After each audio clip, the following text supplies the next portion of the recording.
iOS je jednoduchý systém, čo však neznamená, že neskrýva veľa tajomstiev.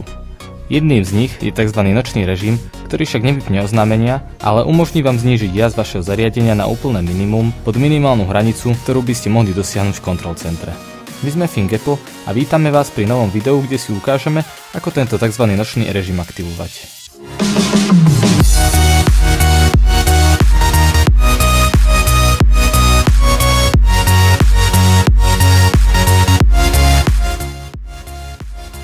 Ako prvé otvorte aplikáciu nastavenia.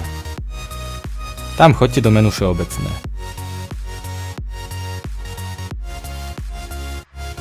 Potom do prístupnosti.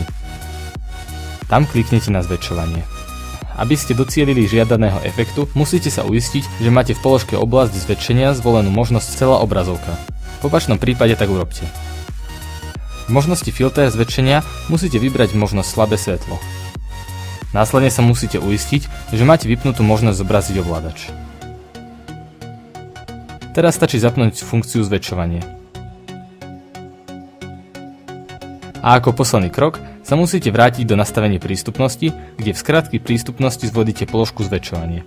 Vďaka tejto možnosti odteraz kdekoľvek a kedykoľvek môžete aktivovať nočný režim trojitým stlačením Home button tlačidla.